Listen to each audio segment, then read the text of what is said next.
Selamat mendengarkan podcast ini. Saudaraku sekalian, minggu lalu saya sudah menyampaikan satu hal yang merupakan sesuatu yang sangat prinsip. Bagaimana kita tahu bahwa Allah itu ada? Bahwa Allah yang benar itu Allah yang ada di Alkitab kita. Yang menyatakan diri sebagai Allah Abraham, Allah Ishak dan Allah Yakub yang bernama Yahweh, Elohim Yahweh. Bagaimana kita tahu bahwa Allah Bapa mengutus putranya Tuhan Yesus Kristus, dan Yesus Kristus itu anak Allah, juru selamat. Dan akhirnya bagaimana kita tahu bahwa Alkitab itu benar-benar firman Allah atau wahyu dari Allah. Tentu kita menjadi Kristen bukan sekedar karena kita memang terlahir dari keluarga Kristen, atau menikah dengan orang Kristen, atau berbagai penyebab atau kausalitas yang lain. Kita harus benar-benar memperkarakan hal ini. Mengapa kita menjadi orang Kristen? Mengapa kita mengakui bahwa Allah yang benar itu Elohim Yahweh, Allah Abraham, Ishak dan Yakub? Bahwa Yesus Kristus benar-benar jalan keselamatan, anak Allah. Bahwa Alkitab benar-benar masih dan memang wahyu Allah yang tidak tercemari oleh tangan manusia. Karena tentu saja semua agama mengklaim Allahnya adalah Allah yang benar. Dan kitab suci mereka adalah wahyu yang murni, yang original dari Allah. Sah-sah saja orang mengaku Allahnya paling benar. Sah-sah saja orang mengakui kitab suci mereka kitab yang paling sahih, paling benar, paling murni, ya, wahyu Allah yang sejati. Sah-sah saja. Tentu kita juga sah-sah saja mengakui bahwa Allah satu-satunya yang benar itu Allah Abraham, Allah Ishak dan Allah Yakub. Bahwa Yesus Kristus memang satu-satunya jalan keselamatan. Di luar Yesus Kristus tidak ada jalan keselamatan. Sah-sah saja kita mengakui itu, bahwa Alkitab kita itu memang kitab yang diwahyukan Allah. Dan tentu saja kita bukan hanya mengaku dengan mulut, tetapi melalui sebuah kajian dan analisa yang bisa dipertanggungjawabkan secara sains, secara ilmu pengetahuan. Tetapi sekarang kita harus benar-benar memiliki dasar mengenai siapa Allah yang benar, Yesus Kristus satu-satunya jalan keselamatan, bahwa wahyu Allah hanya diberikan melalui Alkitab, yaitu Alkitab kita, Perjanjian Lama dan Perjanjian Baru. Sekali lagi sah-sah saja, ya. Saudaraku sekalian, saudara catat ini penting sekali. Kita bisa membuktikan kebenaran-kebenaran ini melalui satu hal. Mengalami keselamatan. Mengalami keselamatan. Untuk membuktikan semua kebenaran itu, saudara, satu saja, melalui keselamatan. Keselamatan yang kita miliki itu harus benar-benar dirasakan. Dirasakan. Dan berdampak. Dirasakan dan berdampak yang tentu saja dampak atau buahnya itu nyata di dalam hidup kita ini, dalam keberadaan kita ini, yang tidak boleh sama dengan orang yang tidak memiliki keselamatan. Dan mestinya orang dapat menangkap, merasakan, tercelik bahwa kita memiliki Allah yang benar. Bahwa Yesus Kristus adalah satu-satunya jalan keselamatan. Jadi dasar kekristenan kita bukan sekedar kita terlahir dari keluarga Kristen. Ya, memang ketika masih kanak-kanak atau belum dewasa, begitulah kita menjadi Kristen karena terlahir dari keluarga Kristen. Atau karena tertarik dengan kekristenan, terkait dengan pernikahan dengan orang Kristen atau faktor lain. Seharusnya dasar kekristenan kita untuk membuktikan kebenaran adalah kita mengalami Yesus Kristus adalah jalan keselamatan satu-satunya. Pembuktian ini tidak hanya dalam pengertian secara nalar atau pikiran atau dalam proses kognitif.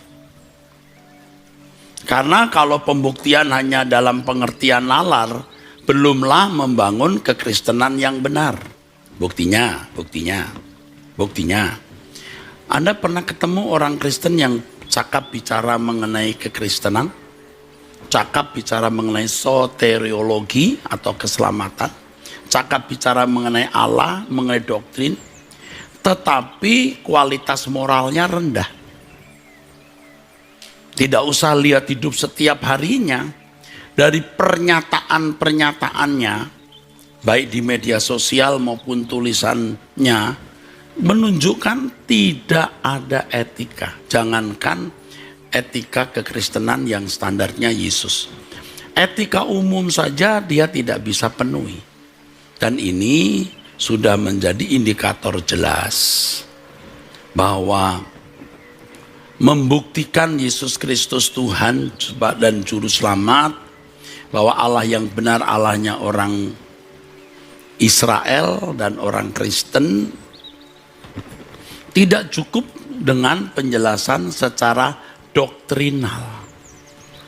Pembuktian ini harus dibangun dari pengalaman langsung, dari kehidupan konkret, kehidupan real, di mana seseorang mengalami proses keselamatan.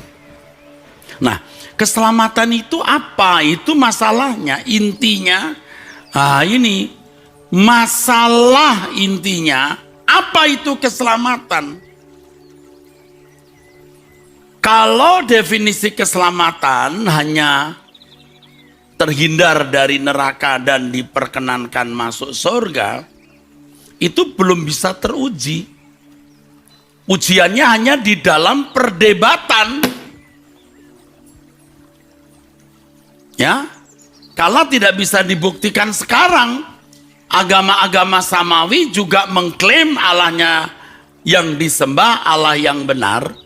Agama samawi maksudnya agama yang meyakini ada Allah yang esa, Allah yang memberi hukum, Allah yang menghakimi, mengadili manusia, Allah yang akan membuang orang ke neraka atau membawanya ke surga.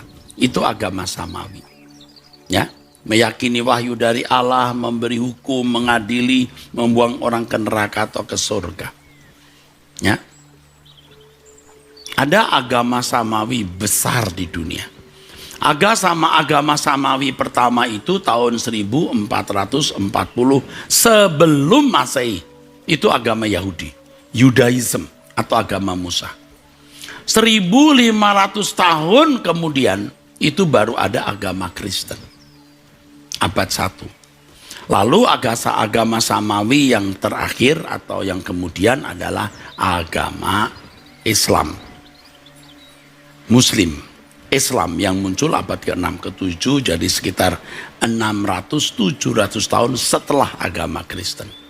Ya. Kurun waktunya lama ya saudaraku. Jadi setelah ada Alkitab, Perjanjian Lama, Perjanjian Baru, kekristenan sudah bergulir selama 600 tahun. Baru ada agama Islam. Ya. Saudaraku, agama Samawi juga mengklaim Allah yang mereka sembah itu Allah yang benar dan membawa ke surga atau membuang ke neraka. Jadi, kalau definisi keselamatan itu hanya terhindar dari neraka dan diperkenankan masuk surga, kebenaran yang murni, yang benar, yang original, yang genuine belum bisa teruji secara penuh. Sama-sama mengklaim Allahnya benar. Sama-sama mengklaim bisa membawa ke surga atau membuangnya ke neraka. Tetapi keselamatan adalah proses dikembalikannya manusia ke rancangan Allah semula. Tentu pembuktiannya melalui pengalaman konkret. Apa itu keselamatan? Dikembalikannya manusia ke rancangan Allah semula. Apa itu rancangan Allah semula? Manusia segambar serupa dengan Allah. Bagaimana itu manusia yang segambar serupa dengan Allah? Yang sama dengan berkodrat ilahi, yang sama dengan mengenakan kodrat ilahi atau mengambil bagian dalam kekudusan Allah. Ya. Ibrani pasal 12 ayat 9 dan 10, ya, mengambil bagian dalam kekudusan Allah atau mengenakan kodrat ilahi. 2 Petrus pasal 1 ayat 3 dan keempat. Ya, saudaraku, proses ini yang akan membuat setiap kita membuktikan memang Allah yang benar itu Allah Israel, Allah Abraham, Ishak dan Yakub, Elohim Yahweh yang mengutus putranya Tuhan Yesus Kristus. Hal ini paralel dengan membuktikan bahwa Allah yang benar itu Allah Abraham, Allah Ishak, Allah Yakub, yang menyatakan diri sebagai Allah Israel yang bernama Yahweh. Elohim Yahweh, Elohim itu Allah sama saja.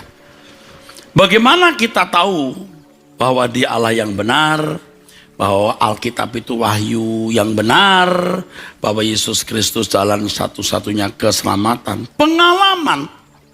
Pengalaman keselamatan membuka mata pengertian kita, memahami siapakah Allah yang benar. Pengalaman keselamatan ini proses perubahan karakter, bukan hanya dari manusia jahat bejat jadi manusia baik.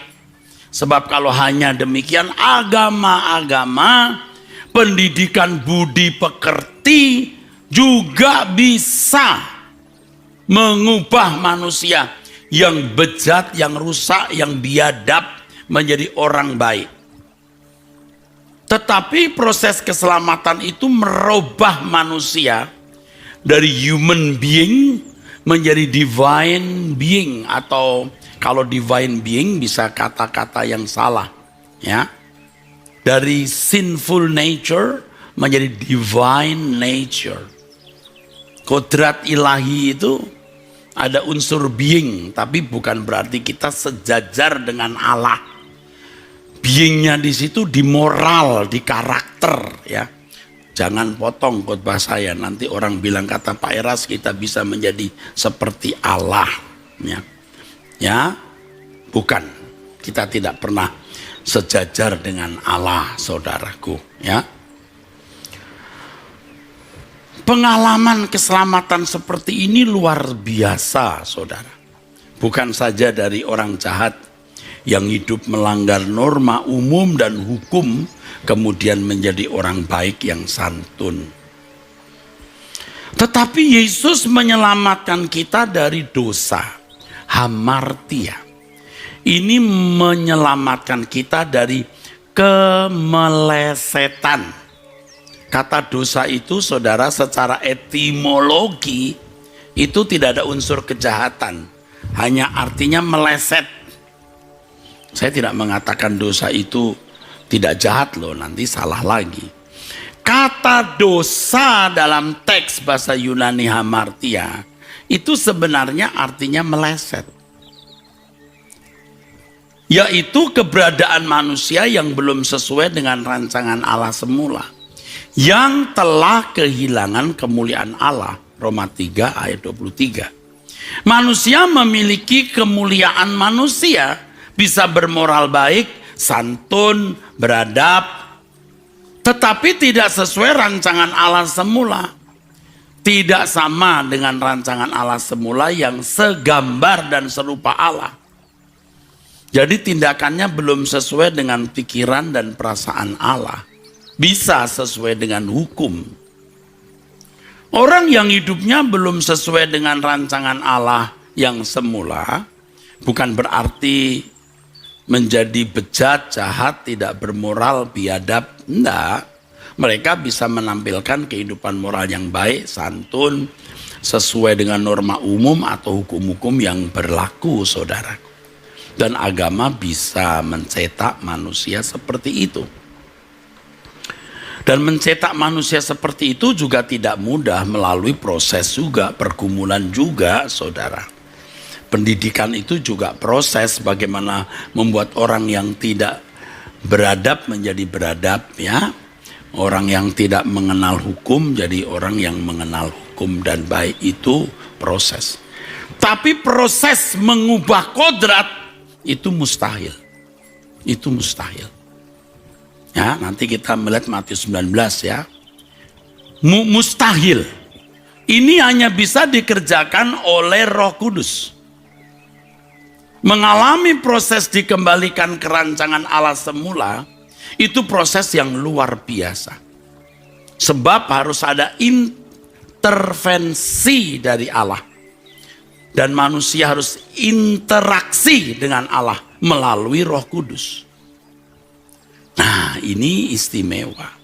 Ini hanya bisa terjadi atas orang-orang yang menerima meterai Roh Kudus. Jadi kalau Tuhan Yesus berkata, I am the way, the truth, and the life. No one comes to the Father except by me. Itu bukan hanya boleh masuk surga. Kalimat itu mengindikasikan sampai kepada Bapa. Jadi kalau masuk surga itu beda dengan sampai kepada Bapa. Seorang turis luar negeri bisa sampai Jakarta, ya, tapi jangan masuk istana, bisa ditangkap pas Walpres. Tapi kalau anak presiden, pas Walpres juga hormat. Mau ketemu papi, masuk istana. It's very different. Anak Allah, tolong deh, jangan hanya dipahami sekedar status, tapi juga harus dipahami sebagai keberadaan. Maka di Ibrani pasal 12 yang tadi juga saya mention, ayat 9-10, kita mengambil bagian dalam kekudusan Allah. Di ayat sebelumnya 5, 6, 7, 8 dikatakan, kalau bapak yang baik di dunia ini, maksudnya bapak lah pada umumnya, mendidik anak-anak sesuai dengan apa yang mereka pandang baik. Bapak di surga menghajar kita. Tuh. Nah, kalau anak-anak yang tidak mau didik disebut anak gampang. Ya. Ini dalam bahasa aslinya notos. Ini anak yang tidak sah. Tetapi anak yang dididik menjadi pangeran, huios, anak yang sah, huios. Nah, ini harus ada intervensi Allah melalui Roh Kudus, maka harus ada interaksi. Kalau Anda belajar teologi tanpa interaksi dengan Allah juga bisa. Tanpa intervensi dengan Allah sangat mungkin. Sama seperti agama samawi mempelajari doktrinnya dan mengklaim doktrinnya paling benar. Nah, orang-orang Kristen yang belajar teologi juga bisa begitu. Memiliki pengetahuan tentang Allah. Nah, memiliki doktrin dan mengklaim ajarannya paling benar. Nah, pertanyaannya, apakah kamu mengalami perubahan kodrat? Nah, ini masalahnya. Ya. Siapa yang bisa menilai Pak orang mengalami perubahan kodrat atau tidak? Nah, ini sukar. Tetapi individu yang mengalami proses itu tahu, merasa. Bukan saja dulu aku rusak, bejat, tapi sekarang baik. Proses yang Tuhan adakan di dalam hidupnya itu, dia rasakan, dia alami, dan dia menemukan kecerdasan Allah dalam membentuk dirinya. Sebab kalau sampai tingkat sempurna seperti Bapa, atau serupa dengan Yesus, saudaraku, itu sudah beda, saudaraku, ya sudah beda. Ketulusan, kemurnian hati, wah beda.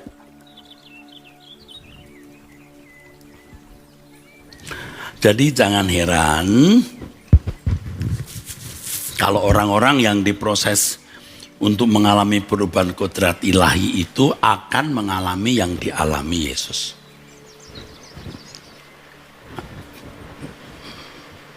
Itu jalan sempit, sedikit orang yang masuk.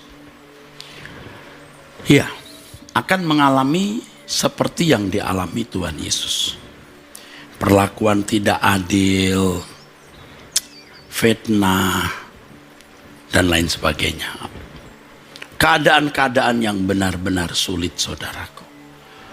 Kadang-kadang kita yang mengalami proses ini bisa berteriak kepada Tuhan.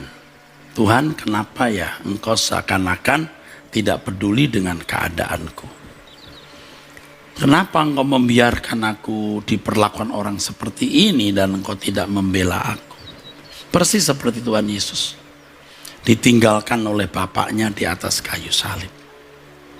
Dan saya takjub juga, takjub kecil ya. Tadi waktu menyanyi lagu apa itu kadang kotak nyata.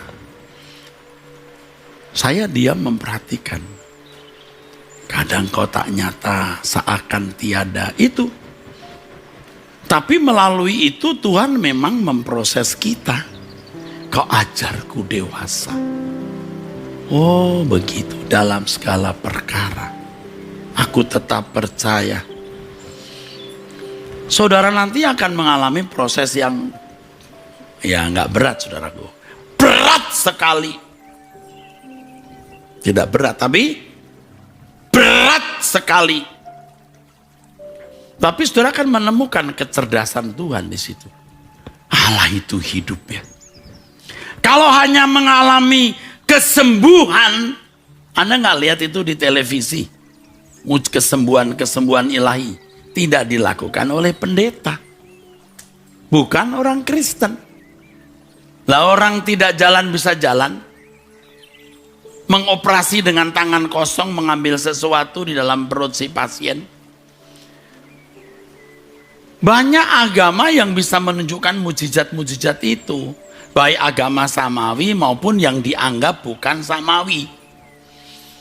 Umurnya bisa ribuan tahun juga, saudaraku. Dan mereka mengklaim Allahnya itu berkuasa. Allahnya itu hebat. Jadi kalau hanya sebuah show pertunjukan mujizat atau show perbuatan baik, agama apapun, bahkan ajaran etika juga bisa mempertontonkan hal itu. Dan itu proses juga tidak mudah, saudara. Tetapi proses menjadi anak-anak Allah yang berkeberadaan sebagai anak-anak Allah, yang berkodrat ilahi, yang mengambil bagian dalam kekudusan Allah, itu bukan berat, tapi berat. Makanya di Matius 19 tadi sudah saya singgung ayat itu. Ada orang beragama yang sudah lulus sebagai orang beragama berkata, Tuhan apa yang harus kulakukan supaya aku beroleh hidup yang kekal, supaya hidupku berkualitas. Sama, hidup kekal itu hidup yang berkualitas. Tuhan Yesus menawarkan dulu, lakukan hukum. Orang yang melakukan hukum itu berkualitas. Agama itu membuat orang hidup berkualitas, kecuali penafsiran terhadap agamanya salah loh ya. Tapi pada umumnya agama mengajarkan kebaikan. Lakukan hukum. Ini agama Musa, agama Samawi baik. Lakukan hukum. Orang ini berkata, Tuhan semua sudah kulakukan. Tuhan semua sudah kulakukan. Tuhan tidak membantah, so artinya Tuhan mengakui. Oke. Dia pakai tanya lagi saudara. Orang itu. Kurang apa lagi Tuhan? Oh, bikin gara-gara. Kalau kamu nanya ini, kau bikin masalah. If you want to be perfect, kalau kamu mau sempurna, jual segala milikmu, bagikan kepada orang miskin, datang kemari, ikutlah aku. Nah, itu bukan ringan, juga bukan berat, tapi berat. Nggak bisa. Dia pergi dengan sedih, sebab banyak hartanya. Berat. Nggak bisa. Nah, kalau seandainya dia baik Tuhan, dia jual segala miliknya, dia bagikan pada orang miskin, lalu lulus. Enggak, baru starting. Jual segala milikmu. Tuhan mengatakan kalau kamu tidak melepaskan dirimu dari segala milikmu, kamu tak dapat jadi muridku. Itu Lukas 14 saudaraku. Ya. Tuhan mengatakan begitu. Kalau kamu tidak melepaskan dirimu dari segala milikmu, kamu tak dapat jadi muridku. Melepaskan segala milik itu baru mulai. Maka Tuhan Yesus berkata kepada murid-muridnya yang mau ikut dia, tinggalkan semua, ikut aku. Baru mulai. Itu baru uang pangkal.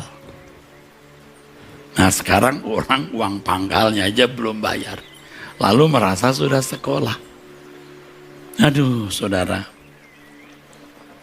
Aduh. Makanya keselamatan itu proses yang dialami. Dan saudara akan menemukan betapa cerdasnya. Ya. Itu lagu saya yang ada ku kagum akan hikmatmu. Ini. Sempurna kebijaksanaanmu. Selalu ku puji dan ku puja, ku sembah Rajaku. Sangat ku cinta Kau Tuhan, selamanya ku cinta Kau Tuhan. Kita mengalami proses, kita melihat bagaimana cerdasnya Tuhan itu mengubah kita. Kita itu diam-diam itu licik ya. Ada kebohongan terselubung, kesombongan terselubung, pikiran najis yang ada di belahan paling dalam pikiran kita, keserakahan, tidak mau tersaingi, mau dianggap penting, dan lain sebagainya. Dan bagaimana Tuhan merajut kita ini loh, merajut kita. Aduh luar biasa. Merajut kita untuk menjadi manusia yang berkodrat ilahi. Di sini kita tidak bisa mengungkapkan kepada orang lain jalan-jalan Tuhan itu, saudaraku. Ya. Luar biasa. Nah, kita di situ baru membuktikan, oh, tidak ada Allah yang sama seperti ini. Karena kita akan mencium keharuman kesucian Allah yang melampaui segala standar norma dan hukum manusia. Pribadi sifatnya. Nah kalau hanya adu argumentasi atau doktrin, itu cuman mulut saudara, bibir. Lidah yang tidak bertulang. Ia boleh membuka ratusan ribuan buku, dengan buku-buku ribuan lembar tebalnya, Itu hanya di atas kertas. Allah di atas kertas. Keselamatan di atas kertas yang namanya soteriologi. Tapi pengalaman belum tentu ada. Contohnya begini. Baru-baru ini saya benar-benar menghayati dan nanti akan saya khotbahkan. Yang namanya lahir baru itu kalau orang benar-benar menjadi manusia baru di dalam Tuhan. Orang harus bisa melihat ada dua manusia dalam diri kita. Kalau saya ada Erastus lama, Erastus baru. Kita sering masih terbawa oleh Erastus lama. Benar itu. Benar. Waktu kita berdoa, waktu kita usai berdoa, waduh kita masih tercengkerami oleh hadirat Tuhan dan renungan tentang Allah. Itu kita masih bisa mengenakan manusia baru. Tapi kalau sudah lewat jam-jam berikut, wes bablas. Kelicikan-kelicikan kita itu muncul. Bahkan di mimbar ini pun saya bisa memiliki kelicikan bagaimana saya membela diri, saya menyerang orang dengan cara-cara yang cerdas. Tapi setelah turun dari mimbar baru kita sadar, salah saya. Apalagi waktu kita mendengar ulang khotbah kita benar-benar merasa malu. Nah itu orang yang masih punya malu. Kalau yang tidak punya malu ya malah puas nih, gua serang nih orang baru tahu rasa. Mestinya kita malu. Itu sombong tadi waktu ngomong ini sombong. Kita sadar, lalu kita menyesal. Tetapi lain waktu kita khotbah, kita buat hal yang sama lagi. Edan bener kita ini. Bisa loh begitu saudaraku. Aduh. Nah proses ini berlangsung terus sampai kita menemukan manusia baru. Yang Alkitab katakan memanggil Allah Aba ya Bapa. Ya ini yang diakui nih manusia baru ini. Sah. Nah kita itu harus melihat dua manusia ini. Ini namanya lahir baru. Coba gimana merumuskannya? Sulit kan? Tetapi selama ini sudah dirumuskan dalam kalimat yang panjang lebar. Mengenai konversi, mengenai anakinao, dilahirkan dari atas, bla bla bla bla bla. Tetapi yang menjelaskan soal lahir baru lah, inilah itulah. Kelakuannya juga belum. Saya harus bersyukur kepada Tuhan. Bersyukur, benar-benar bersyukur. Aduh. Kalau mendengar orang bicara begini, begitu tentang saya. Kata orang Pak Eras begini, kata orang Pak Eras begitu. Ya mungkin ada yang benar, tapi tidak sedikit yang tidak benar. Saya tidak mengatakan itu, saya tidak berbuat begitu. Aduh, bagaimana menjelaskan? Nanti kalau menjelaskan tuh klarifikasi. Nah ini yang membuat saya jadi lebih sungguh-sungguh. Mempersiapkan diri di pengadilan. Yang pertama saya berkata begini, jangan-jangan yang dikatakan orang itu benar, dan kalau itu benar berarti aku harus berubah. Yang kedua, kalau itu tidak benar ya nggak usah mencari pembenaran di sini, nanti saja di pengadilan. Nah itu membuat kita sungguh-sungguh. Dari situ saya mencari kehidupan yang benar. Nah itu manusia baru itu. Yang menurut saya kalau orang mengenakan manusia baru itu tidak bisa berbuat salah lagi. Mau tersinggung juga sulit. Mau balas dendam juga sulit ya, enggak usah deh. Jadi kalau Bapak Ibu melihat ada orang-orang yang membela saya tidak menyuruhnya. Ya. Kalau dulu masih ada ya permintaan saya tolong ya bro itu diklarifikasi ya. Tapi sekarang sudah tidak lagi. Apalagi suruh orang, kamu serang dia ya, ntar saya bayar. Nggak ada. Kalau boleh ngomong nih, demi nama Tuhan Yesus juga saya angkat tangan saya. Tapi kembali ini saudaraku, proses bagaimana kelicikan, kebusukan kita di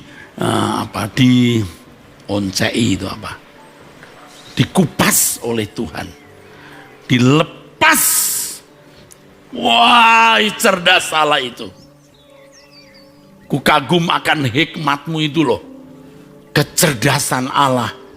Wow. Tidak ada Allah yang sama seperti ini. Baru kita bisa membuktikan bagaimana siapa Allah yang benar itu. Kalau mujizat masih bisa dipalsu atau tidak dipalsu juga, artinya bisa dilakukan oleh kuasa di luar Allah dan diklaim sebagai Allah, bisa. Perbuatan baik juga bisa diproduk oleh mereka yang tidak dipimpin Roh Kudus, bisa. Di perjanjian lama kan Anda juga melihat orang-orang baik mampu jadi orang baik. Tapi kalau mengenakan kodrat ilahi ini luar biasa. Jalannya tidak ringan, tidak berat, tapi berat, saudara. Yang di dalam Matius 19:26 dikatakan mustahil. Maka orang yang berkata, apa yang harus kulakukan Tuhan supaya aku boleh hidup yang kekal? Sudah dijelaskan bahwa harus melakukan hukum, dia sudah melakukan hukum, dan ketika dia berkata, kurang apa lagi Tuhan? Nah loh, cari gara-gara. Kamu mau jadi Kristen sejati itu cari gara-gara. Karena harus ikut aku, ikut jejakku. Harus hidup seperti Yesus hidup. Itu standar anak Allah. Kalau Kristen hanya beragama, itu belum atau bukan anak Allah. Bukan anak Allah. Sebab anak Allah itu harus berkeadaan seperti bapaknya. Maka Yesus berkata di Matius 5 ayat 48, you must be perfect as just your Father in heaven. Kamu harus sempurna seperti Bapa. Atau serupa dengan Yesus.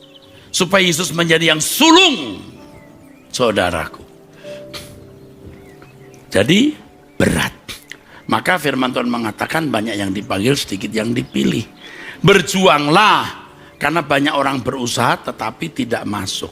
Loh, kok bisa loh dijawab di atas kertas? Nih sudah selamat, ini begini begitu.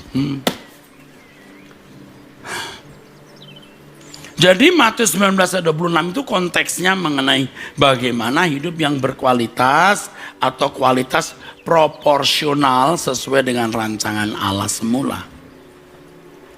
Bagi manusia mustahil. Nah, makanya harus ada intervensi Allah day by day dalam interaksi.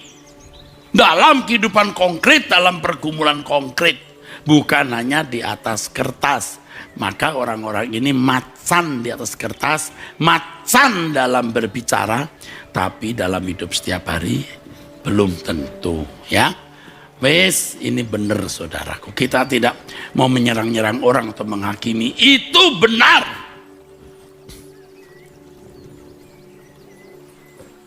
Kalau teolog ilmunya tinggi, terlanjur ngomong, adu argumentasi, susah pindah agama. Kenapa? Dia sudah bela-bela.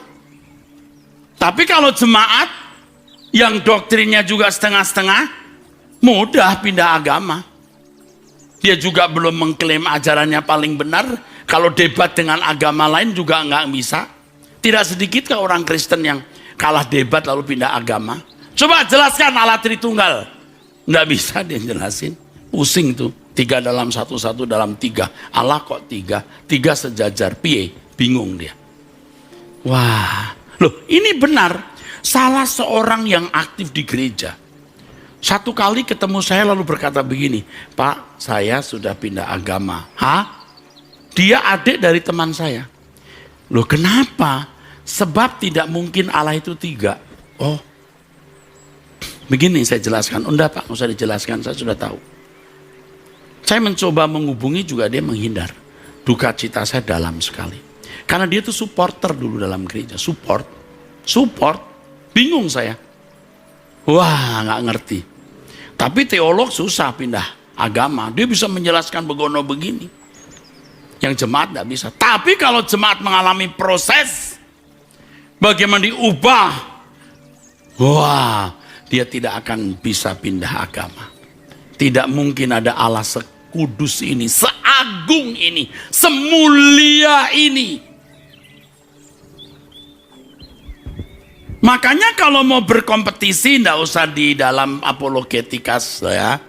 Tentu ada orang yang dipanggil untuk itu, please deh. Saya tidak melarang ya. Ada orang dipanggil untuk menjelaskan secara doktrinal dalam ruangan apologet. Ada. Tetapi kalau mau berkompetisi secara baik, benar, tanpa menyakiti, dan itu sangat efektif menumbuhkan iman kita adalah perbuatan. Agamamu adalah perbuatanmu. Macam mana Allahmu? Buktikan dengan kelakuan atau perbuatanmu. Bandingkan masyarakat yang beragama A dengan masyarakat yang beragama B. Bagaimana kualitasnya? Tapi kalau masyarakat beragama Kristen misalnya, kok kualitasnya makin kurang baik? Ya karena mereka semua tidak masuk gereja lagi. Seperti Eropa misalnya. Ya kalau saudara melihat bagaimana ilmu pengetahuan berkembang, penerima hadiah Nobel siapa? Yang membuat kesejahteraan hidup manusia siapa? Anda kalau tinggal di negara-negara yang memiliki filosofi hidup yang baik, rumahnya nggak ada pagar. Saya sudah menyaksikan sendiri kok saudara jualan sesuatu di rumah, taruh barang, taruh timbangan, taruh tempat uang. Orang ngambil sendiri, nimbang sendiri, bayar sendiri. Kalau kembalian diambil lagi kembaliannya di kotak uang. Coba. Begitu jujur, dan itu bukan satu tempat, di banyak tempat di negara tertentu di mana saya pernah melihat sendiri. Coba kalau di Indonesia, timbangannya pun diambil. Apalagi kotak uangnya. Ini memang sudah luar biasa. Tapi tidak semua di Indonesia begitu loh. Ada wilayah-wilayah juga yang baik. Dulu di Bali, dompet jatuh, tidak ada yang berani ngambil.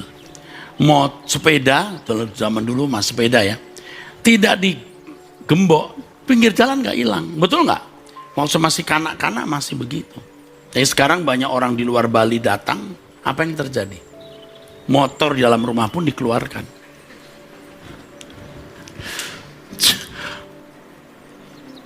Loh ini kan dari filosofi agamanya. Jadi saya tidak mengatakan bahwa ini yang paling baik atau itu yang paling baik. Anda timbang sendiri lah. Tapi kalau orang percaya yang benar yang jadi anak Allah, itu agung. Itu memancarkan pribadi Allah. Di lembar hari hidupku, kau ajar ku lukis hatimu. Proses keselamatan. Pak Pendeta Erastus, proses keselamatan itu yang bagaimana ya Pak ya? Ya, ini waktunya sudah habis. Tinggal 7 menit. Jadi harus disambung lain waktu ya. Ini bukan discontinue, continue ya. Kayak film Korea aja Pak. Ya memang mirip-mirip. Bersambung ya. Amin. Tuhan memberkati saudara sekalian.